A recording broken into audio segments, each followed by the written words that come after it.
안녕하세요. 2022년 대한민국 실내악 작곡제전 두 번째 음악회 연사를 맡은 장유라입니다. 코로나라는 긴 터널을 이제는 거의 빠져나온 시점이라 생각됩니다. 그래서 조금은 가벼운 마음으로 음악회를 즐길 수 있게 되어 기쁘게 생각됩니다. 저는 이번 음악회를 위한 주제를 해석과 소통으로 정하였습니다. 작품들을 반복적으로 들으면서 떠올랐던 중심어가 해석과 소통이었기 때문입니다. 몇 작품들은 작곡가의 의도가 해석되기를 바라는 것 같았고, 또 몇 작품은 소통이라는 키워드에 잘 어울린다는 생각이 들었습니다.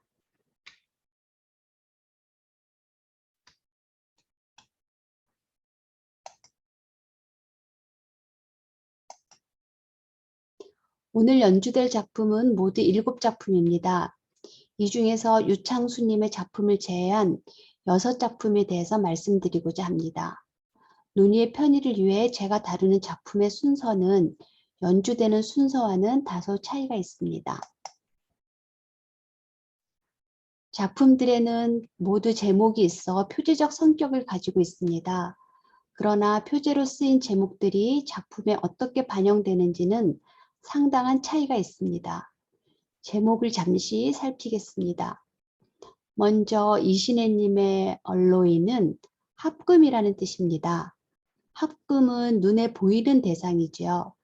금속에 다른 원소를 섞어 다른 성질의 금속이 나오게 하는 것을 의미합니다. 그런가 하면 윤혜중님의 시, 이은주님의 정제된 시간이라는 제목은 합금과는 달리 눈에 보이지 않는 추상적인 개념입니다.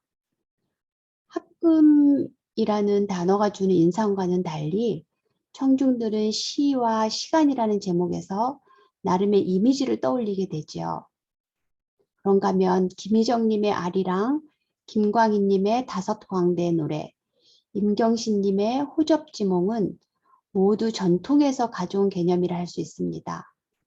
전통 개념들을 마주하는 우리는 이전 제목들과는 또 다른 기대를 하게 되죠. 이렇게 성격이 다른 제목들은 작곡가들에 의해 어떻게 작품이 반영되었을까요? 저는 이 작품들을 세 가지로 분류하여 보았습니다. 첫째, 형상화된 물리적 성질. 둘째, 음악의 내적 형식. 셋째, 전통 소재의 현대적 작품화입니다. 좀 더 구체적으로 한 작품씩 살펴보겠습니다. 이신혜님의 얼로이는 물리적 대상과 현상을 특징적인 악기의 언어로 형상화하였습니다. 윤혜중님의 포임은 시라는 문학 형식을 세 종류의 악기로 치밀하게 구성하였습니다. 이은주님의 정제된 시간은 호른으로 구현된 혼돈과 정제의 시간. 이 작품은 음정 관계를 활용한 내적 형식을 중요시 여긴 작품으로 여겨졌습니다. 김희정님의 아리랑은 현대적으로 해석된 경기 아리랑입니다. 김광임님의 다섯 광대의 노래는 판소리로 현대 주법과 전통을 엮어 만든 조화의 아름다움이라는 제목을 적어보았습니다.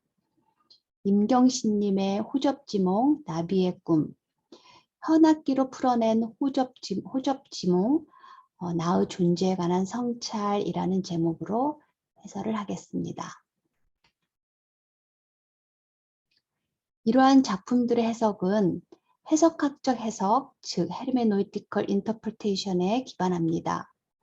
해석학이란 이해의 학문입니다. 다소 주관적이라는 오해가 있으나 해석학은 정신과학의 한 분야입니다. 해석학으로 해석되는 작품들 안에는 모두 내적 형식이라는 규칙성이 존재하고 이는 전통과 현재의 소통이 존재하기도 합니다. 첫 번째 분류인 형상화된 물리적 성질이라는 제목으로 다음 작품에 대해서 설명하겠습니다. 작곡가 이신혜님은 다음과 같이 말합니다. 금속의 다른 원소를 첨가하여 다른 성질의 금속을 얻는 얼로이 합금이라는 소재로 곡을 써보았다. 금속의 성질을 플루트의 음색으로, 첨가되는 다른 음소를 첼로 음색으로 전환하려고 하였고 이것들이 결합하여 만들어진 합금을 피아노로 표현하고자 하였다. 위키피디아에 따르면 얼로이, 합금은 금속의 다른 금속 또는 원소를 합쳐서 얻은 금속 성질을 띤 물질을 말합니다.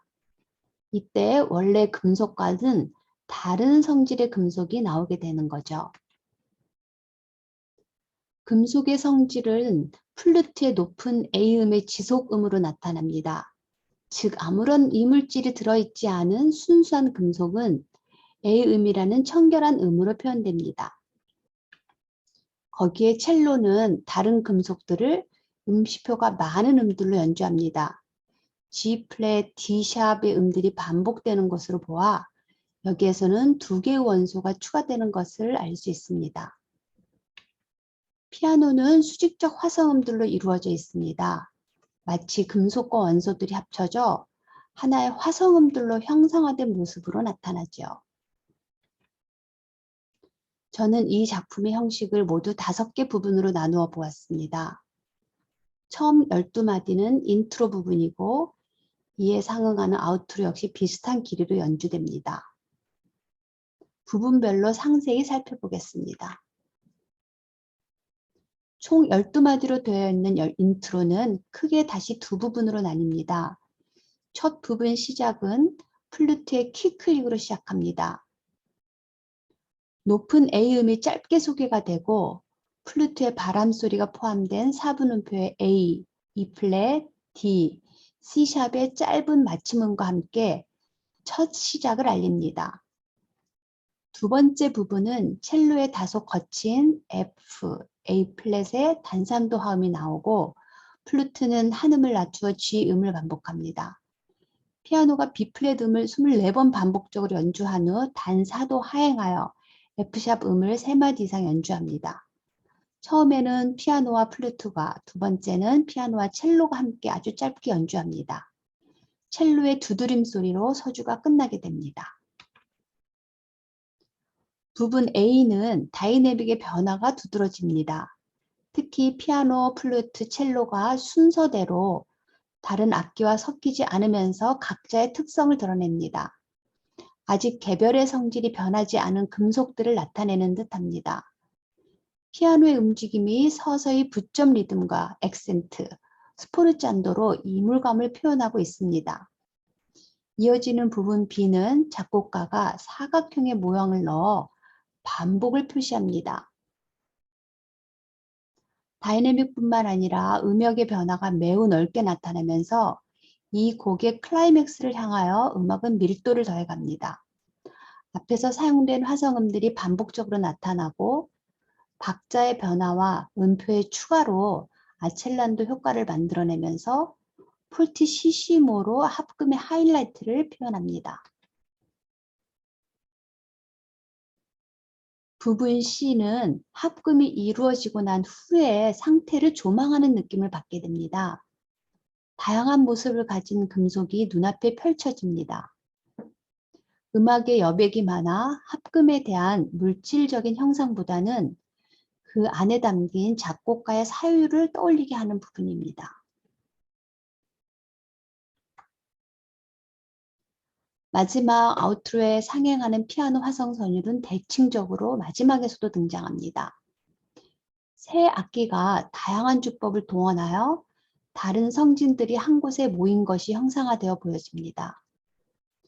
저는 처음 이 곡을 접했을 때 이 곡 안에 뭔가 많은 것이 들어있다는 생각이 들었습니다.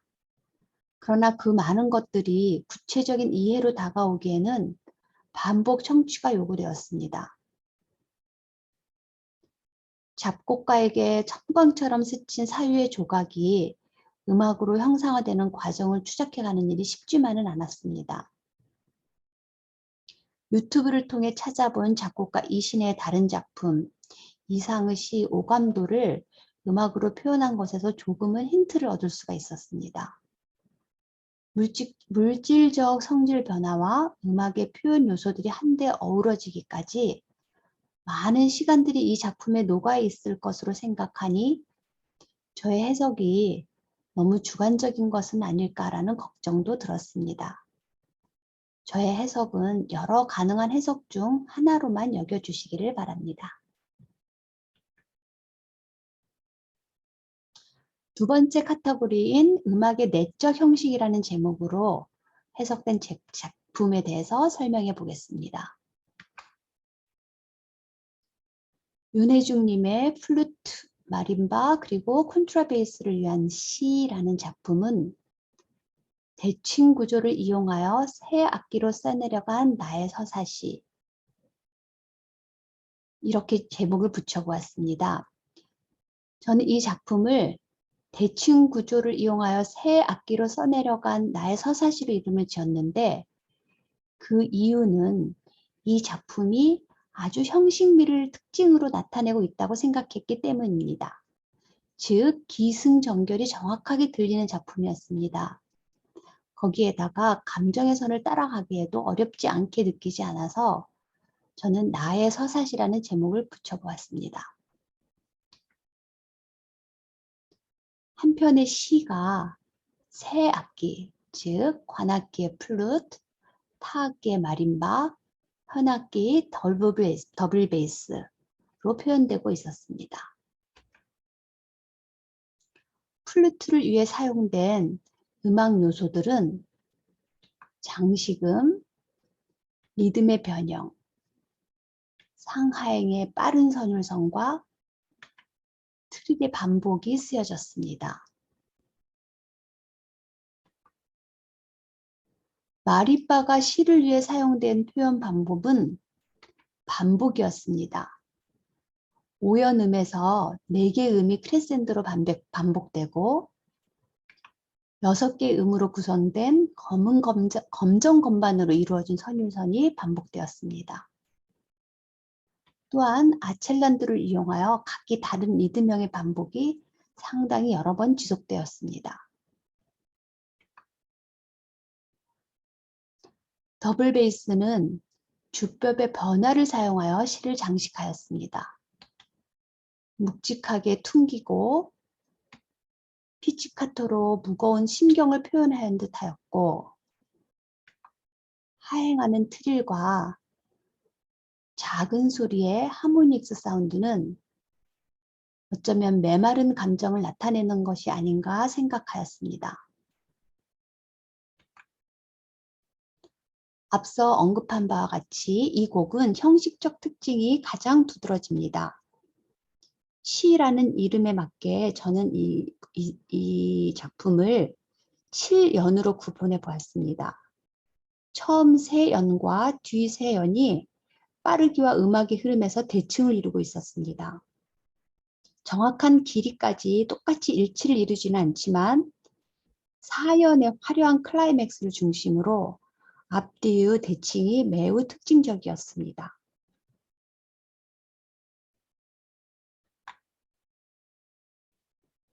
윤혜중님의 플루트, 마림바, 콘트라베이스를 위한 포임, 즉 시는 관악기, 타악기, 현악기에서 하나의 대표적인 악기를 선택하여 장식음의 동양적 선율과 여백의 미가 아름답게 어우러진 작품이었습니다. 사실 이 작품을 통해서 시라는 것이 자신의 서사시일 수밖에 없다는 것을 확인할 수 있었습니다. 왜냐하면 이 작품이 감정을 따라가게 하는, 그래서 저에게 말을 걸고 있다라는 생각을 하게 하였기 때문입니다.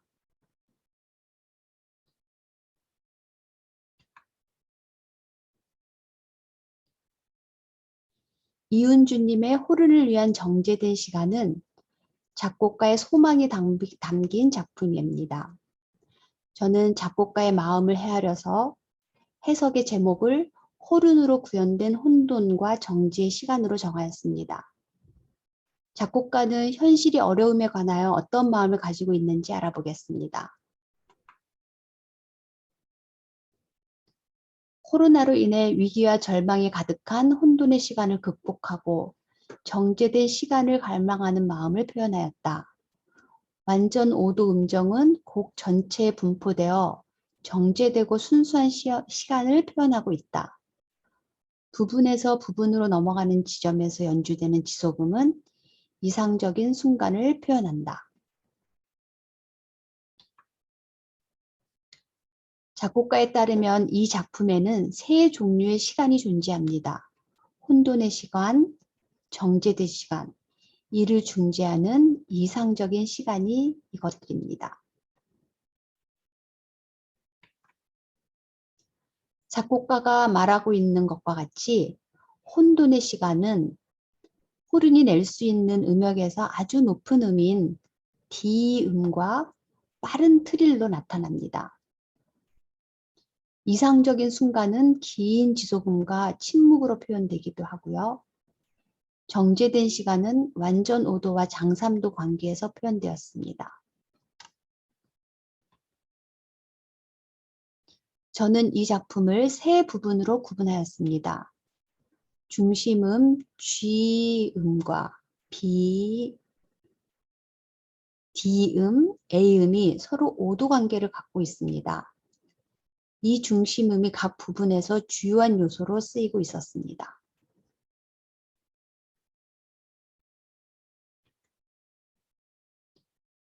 부분 A는 처음부터 마디 82마디까지 메트로놈 4분음표 110에 해당하는 빠르기를 가지고 있었고요. 호른의 연주는 아름다운 소리를 연주하는 것은 아니었습니다. 바람 소리, 호음이 많이 들어간 소리, 그리고 떨림음이 많이 나왔습니다. 여기에 나오는 지속음, 이 음을 들을 때 저는 작곡가의 간절한 심정을 표현하는 것 같다는 생각을 하였습니다. 부분 B는 마디 83에서 마디 172까지이고요. 메트로놈 4분음표 80의 빠르기를 가지고 있습니다. 부분 B에서의 중심음은 G음의 오도 관계인 D음입니다. 부분 A가 다소 정적이었던 것에 반해 부분 B에는 반음을 위한 임시표들이 많습니다. 밀집된 음정들로 인해 혼란의 시간이 표현되는 것 같았고, 잦은 다이내믹의 변화는 어려운 혼돈의 시간을 표현하는 것으로 일으켰습니다.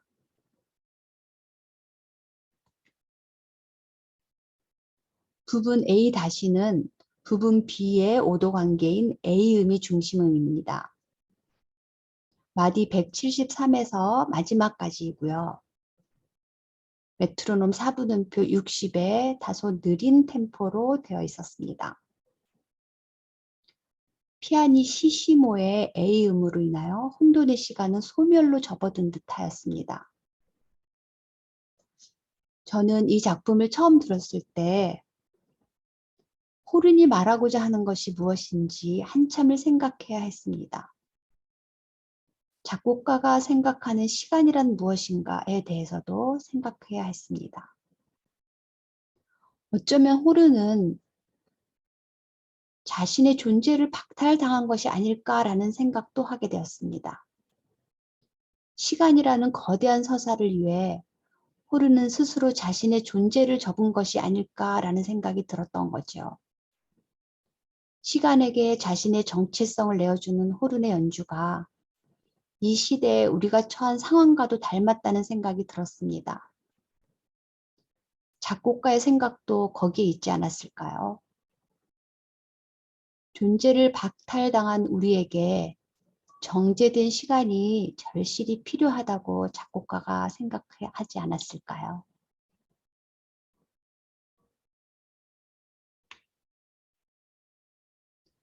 세 번째 카테고리는 전통 소재의 현대적 작품화입니다.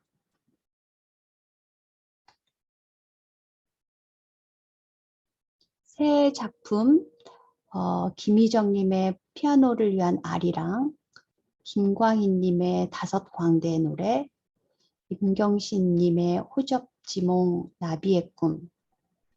이 작품들은 전통 안에 있는 것을 가져온 것입니다.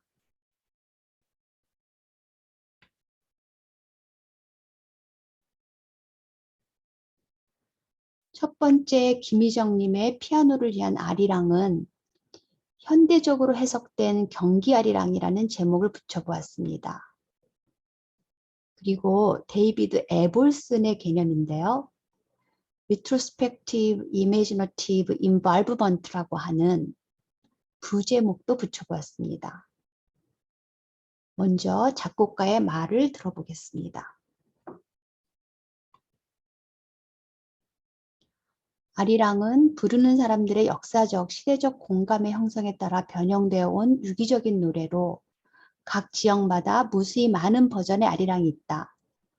이 곡은 그 중에서도 가장 보편적이고 사람들에게 잘 알려진 경기 아리랑을 테마로 쓰여진 작품으로 아리랑의 구성음을 베이스로 한 모티브들이 곡 전체에 다른 형태로 등장하면서 아리랑에 담긴 한민족의 정서를 피아노를 통해 현대적으로 해석해 보고자 하였다.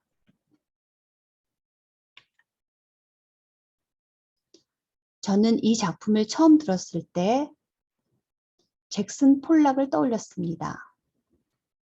검정 물감이라는 단순한 소재를 가지고 거침없이 그려내는 그의 작업이 떠오른 것이었습니다. 그의 작품은 추상적 표현주의라고 불립니다. 피아노 솔로를 위한 아리랑은 논리적이고 이성적인 작품으로 들리기보다는 영감으로 그려진 폴락의 화폭을 닮았다고 생각했습니다.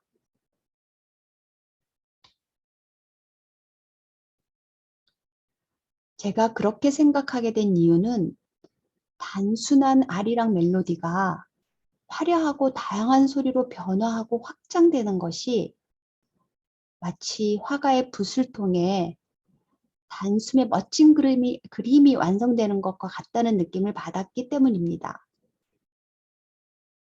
피아노를 통해 현대적으로 작곡된 경기 아리랑은 단순함과 화려함을 동시에 느낄 수가 있었습니다.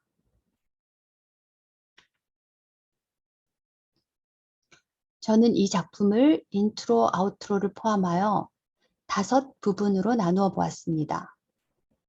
인트로, 아우트로는 메트로놈 템포 60으로서 같았고 주제 모티브를 서정적으로 노래하는 점이 같습니다.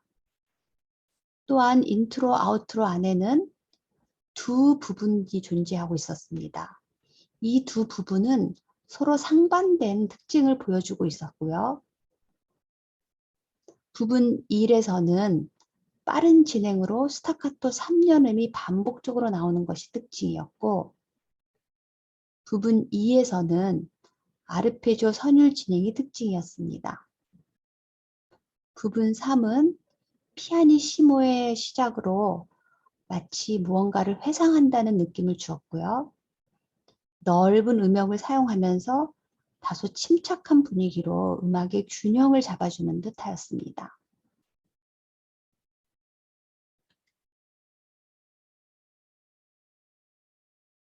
그럼 한 부분씩 자세히 살펴보도록 하겠습니다. 인트로의 시작은 경기 아리랑의 주제가 매우 서정적으로 나옵니다. 왼손의 베이스 선율은 임시표를 많이 사용하면서 긴장된 화성을 조성하였습니다. 기존의 경기 아리랑과는 화성 진행에서 큰 차이를 느낄 수 있었던 거죠. 4분의 3박자 주제 선율이 끝나고 페르마타가 있은 후에는 4분의 4박자의 강한 코드 진행이 인트로의 두 번째 부분을 만들어갑니다. 경기 아리랑의 선율은 수평에서 수직의 화성음들로 바뀌어서 역동적인 아리랑으로 바뀌어 갑니다.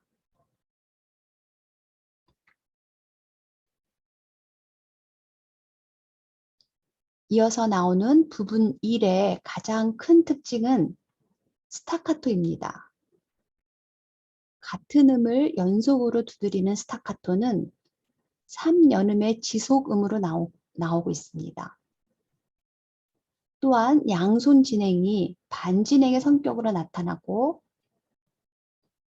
삼음을 기본으로 하는 박자 변화는 점차 4개의 음이 기본으로 되는 4분의 4박자 리듬으로 바뀌게 됩니다.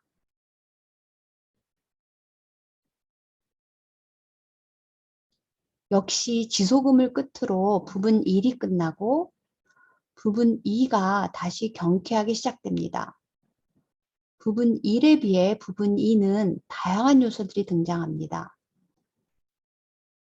네모 표시에서 보는 것과 마찬가지로 유닛으로 선율적 진행이 점차 상행하면서 다이내믹이 커지고 점점점 정점에 다다릅니다. 이어서 나오는 급작스런 하행은 거의 4옥타브에 이릅니다. 이 음악의 가장 큰 특징은 이어 나오는 지속음입니다. 마치 신나게 한바탕 놀다가 숨을 고르는 것처럼 피아노의 전체 건반을 아우르는 폴티시모 교차 화성 진행은 모든 에너지를 발산하고 난 후 긴 호흡으로 가다듬게 됩니다. 부분 3의 시작은 부분 2에서 윗성부 세 음만을 반복하는 것으로 시작합니다.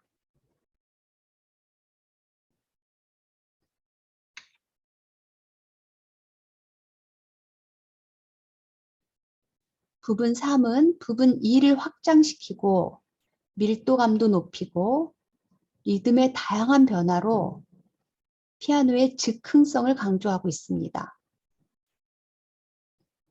그래서 부분 3의 특징은 수직적 진행이라고 할 수 있는데요.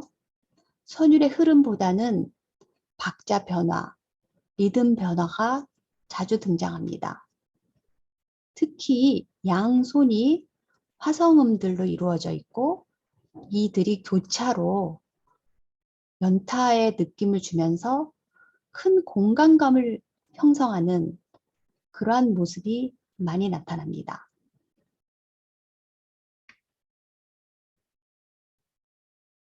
역시 긴 지속음과 페르마타가 부분 3의 마지막에 나오고 인트로에서 아리랑 주제가 바로 나왔지만 아우트로에서는 인트로와는 반대되는 변주가 먼저 나옵니다. 8마디로 이루어진 변주가 먼저 나온 다음에 주제 아리랑 선율이 시작됩니다. 그 이후에 앞에 나왔던 지속음들을 거의 한데 모아놓은 양 피아니시모의 긴 여운으로 끝을 맺습니다.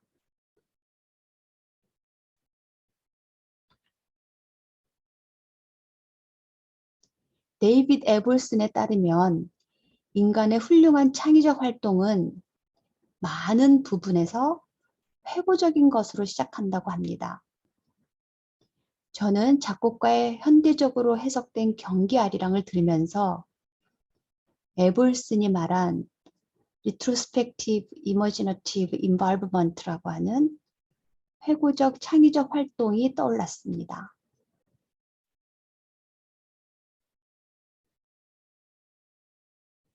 그리고 이 작품이야말로 에볼슨의 이러한 개념을 제대로 구현한 것이라는 생각을 하게 되었습니다.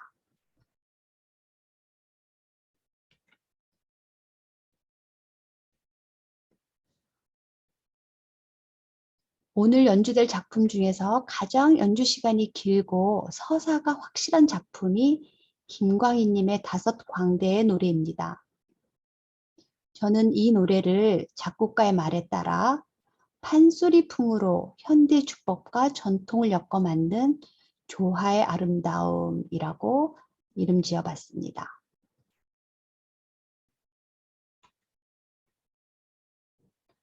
5 광대란 통영의 5광대를 말합니다.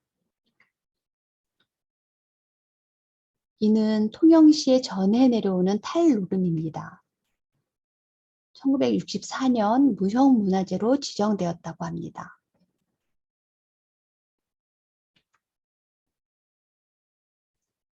통영 5광대는 5개의 탈이 나오는데요. 문둥탈, 풍자탈, 영로탈, 농창탈, 포수탈입니다. 이들 탈들에는 각자의 노래가 붙는데요. 1과장의 문둥탈에는 문둥이의 노래, 2과장의 풍자탈에는 말뚝이의 노래, 제3과장의 영노탈에는 영노사의 노래, 제4과장의 농창탈에는 할미의 노래, 제5과장 포수탈에는 포수의 노래가 나옵니다. 이 5광대의 노래는 동서학회 우리가락 프로젝트 탈들이 날아와 소리가 되다 2번째 시리즈를 위해 작곡되었다고 합니다.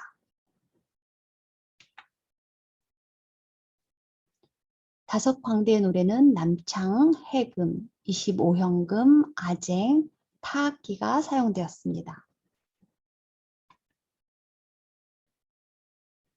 5광대의 노래의 가장 두드러지는 특징으로 저는 서주와 연결구를 생각하였습니다. 서주는 4분의 4박자로 되어 있고 7마디의 4분음표 리듬형이 연주됩니다. 애잔한 멜로디의 해금 소리는 곧 나오게 될 비통한 노래의 전주곡에 해당하는 것 같았고 각 노래를 연결하는 연결구는 서주에 나오는 요소들을 사용하였다고 작곡가가 말하고 있었습니다. 제1과장 문둥이 노래는 중간 빠르기의 4분의 3박자 노래입니다. 제2과장 말뚝이의 노래는 휘몰이 장단의 유쾌한 분위기로 나옵니다. 제3과장 영노사의 노래는 흥겨운 분위기이지만 점점 느린 중중몰이로 이어갑니다. 제4과장 할미의 노래는 남창의 복받친 감정이 나오는 부분이었습니다. 남창과 타악기만이 노래하는 부분이 상당히 인상적이었습니다. 제5과장 포수의 노래는 경쾌한 자진몰이로 나옵니다. 4분의 3박자로 이어졌던 포수의 노래는 점점 빨라지면서 중중몰이 그리고 포르테와 폴티시모, 아첼란도로 끝을 맺고 있습니다. 그럼 먼저 서주를 보시겠습니다. 작은 소리로 신비롭게 노래하고 있습니다. 이 4박자의 리듬은 아쟁과 25현금이 시작을 알리고 있습니다.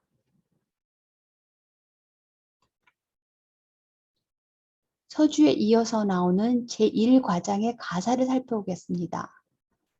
먼저 청중의 주의를 끌기 위하여 아이고 여보소로 시작하고 있습니다. 제1과장 뭉둥탈 문둥이의 노래의 주제는 신세 한탄입니다.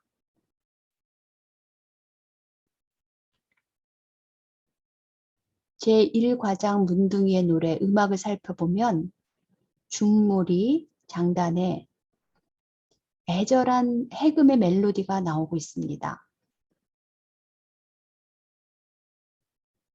긴 음으로 나오는 아쟁도 볼 수가 있고 여기에서는 사회의 멸시를 표현할 뿐만 아니라 자신을 극복하고 꿋꿋하게 살아가는 해방됨을 표현하고 있다고 말합니다.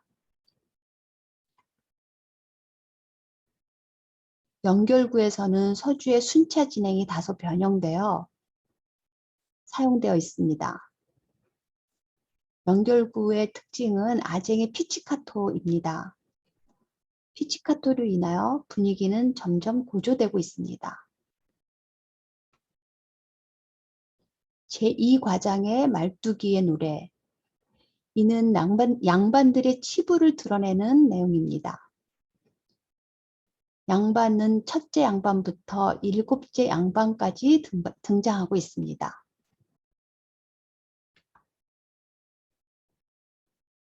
제2과장 풍자탈의 말뚝이 노래는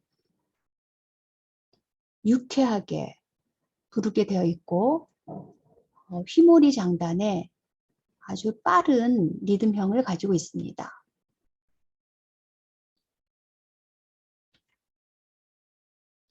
제3과장 영노탈 영노사의 노래는 앞에 나온 말뚝이의 조롱보다 좀 더 강한 힘을 가진 노래입니다. 그 이유는 영노사라는 것이 이묵이라는 뜻이기 때문입니다. 말뚝이의 조롱으로 끝나지 않고 이무기가 나와서 양반을 혼쭐 내는 그러한 내용의 노래입니다. 여기에 사용된 음악은 싱코페이션이 많습니다. 8분의 6박자의 반복의 싱코페이션은 경쾌한 분위기를 강조하고 있습니다. 제4과장 농창탈 할미의 노래는 온갖 용왕님들과 산신님들이 등장합니다. 인간사 천태만상을 들추어내어서 각종 종교에 나오는 신들에게 복을 비는 모습을 노래하고 있습니다. 제4과정의 가장 큰 특징은 지잉이 등장하는 것입니다. 지잉의 등장으로 분위기 전환이 일어나고 할미의 노래는 아주 간절한 분위기를 자아냅니다. 제5과장은 마지막 결론에 해당하는 노래인데요. 전통적인 서사의 결말처럼 화해를 노래하고 있습니다.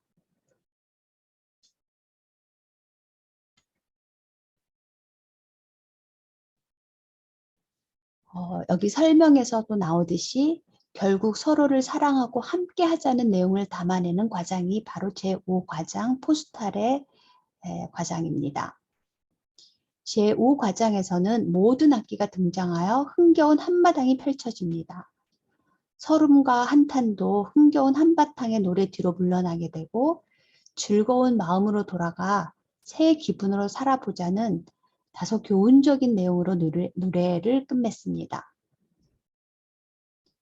다섯 광대의 노래는 듣는 사람으로 하여금 일종의 카타르시스를 느끼게 합니다. 달리 해석학적인 해석이 요구되지 않는다고 생각됩니다. 왜냐하면 모든 것이 담겨져 있고 담겨져 있는 모든 것이 가감없이 발산되기 때문입니다. 따라서 이 작품에서는 시원한 청량감이 느껴졌습니다.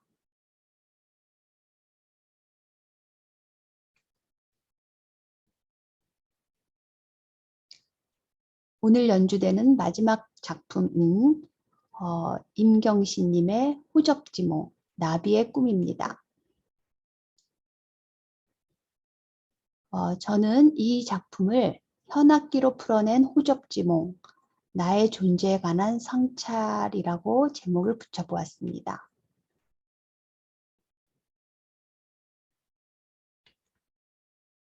먼저 작곡가의 말을 들어보겠습니다. 호접지몽은 장주가 나비 꿈을 꾸는 것인가, 나비가 장주 꿈을 꾸는 것인가 라는 무라일체 사상을 나타낸다. 이는 어느 한 관점을 갖고 고착될 나는 존재하지 않으며 만물에는 구분이 없다라는 의미이다. 이 사상을 음악적으로 표현해보고자 하는 것은 본인의 오랜 꿈이었고 이 곡은 그것의 첫 번째 시도이다.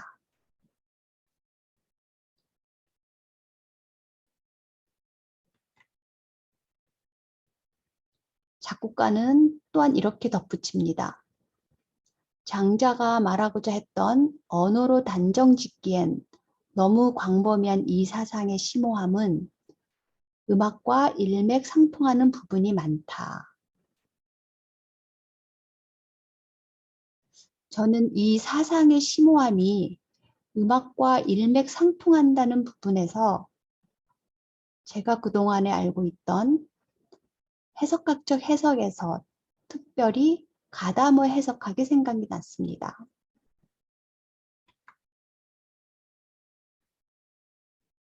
가다머에 따르면 예술 작품은 놀이입니다. 우리가 예술 작품을 경험할 때 우리는 관조적인 자세가 아닌 놀이에 직접 참여하게 됩니다. 예술 작품이란 바로 그 놀이에 참여하는 바로 그 자체인 것입니다. 가다머는 예술 작품을 이해할 때 그 지평이 과거와 현재가 결합되어 이루어진다고 주장하였습니다. 작곡가가 말하는 심오한 사상이 음악과 비슷한 이유는 음악도 과거의 음악, 오늘의 음악이 함께 우리에게 작동하게 되는 그러한 이유이기 때문입니다.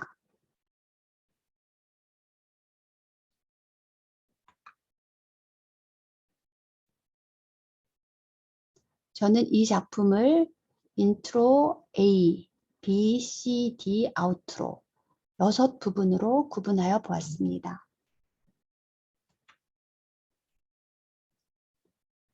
인트로는 처음부터 마디 9까지이고 점사분음표 110의 빠르기를 가지고 있습니다. 8분의 12박자로 되어 있고 중요한 것은 네 음으로 구성된 기본 주제를 가지고 있는 것입니다. 부분 A는 마디 10부터 마디 30까지이고 나비의 비행을 연상시키는 상하행의 악기별 주요 네 음의 반복 진행이 특징입니다. 부분 B는 마디 31에서 70까지이고요. 다양한 리듬 변화, 주법의 변화가 특징입니다. 부분 C는 잦은 박자 변화와 넌 레가토로 밀도 높은 표현을 하고 있습니다. 부분 D는 안단테 빠르기를 가지고 있고요. 세컨 바이올린은 선율을, 퍼스트 바이올린도 선율을, 그러나 비올라와 첼로는 반주를 담당한 다소 단순한 리듬으로 되어 있습니다. 마지막 아우트로는 점사분음표 110의 메트로놈 박자를 가지고 있었고 인트로가 재현되는 그리고 짧은 피치카토로 곡이 전체가 마무리되는 그러한 작품이었습니다. 악보를 보면서 살펴보겠습니다.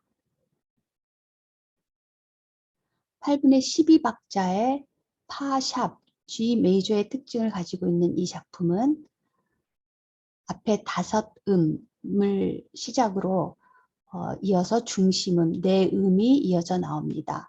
E, B, A, E의 이 네 음이 이 작품 전체의 주제로 중심음으로 역할을 하고 있습니다. 보시는 바와 같이 인트로는 마치 나비의 외형을 형상화한 모습을 보입니다.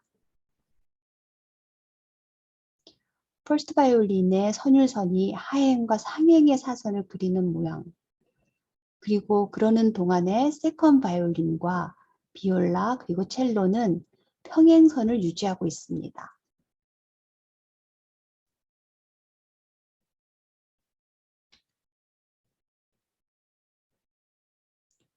부분 A에서는 퍼스트 바이올린의 4개의 중심음이 이제는 순차적으로 비올라, 바이올린, 세컨 바이올린, 퍼스트 바이올린, 첼로의 순으로 네 음이 연주되고 있습니다. 또한 앞서 나왔던 5음에 상행하는 음이 이제 비올라, 세컨 바이올린, 퍼스트 바이올린의 순서로 상행하고 있습니다.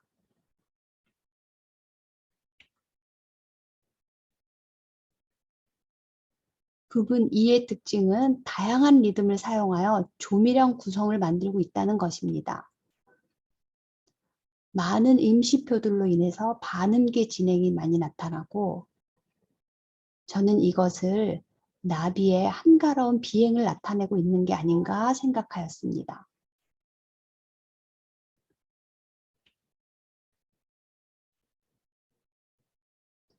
부분 C 역시 잦은 박자 변화가 나타나고 중요한 것은 넌 레가토로 표현하고 있다는 것입니다.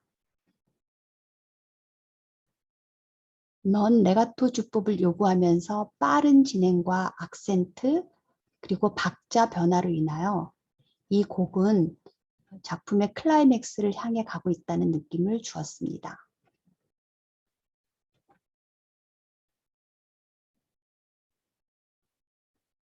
부분 D는 차분하게 동일한 음형이 반복되면서 시작됩니다. 세컨 바이올린의 조용한 아름다운 멜로디가 마치 이제는 자의식이 돌아온 듯한 그것을 상징하고 있다고 생각하였습니다.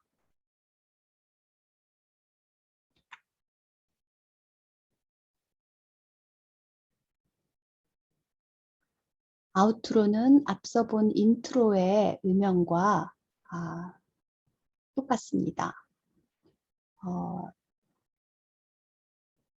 5개 음에 상행하는 음들에 이어서 중심은 네 음이 주제선율로 나오고 한 옥타브 올라가서 이 중심음이 반복이 됩니다.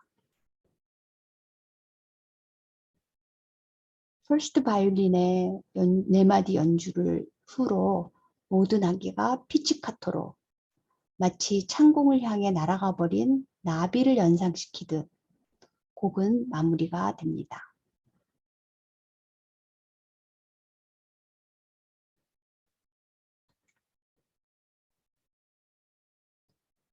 저의 작품 해석의 기초는 해석학적 해석에 있었습니다.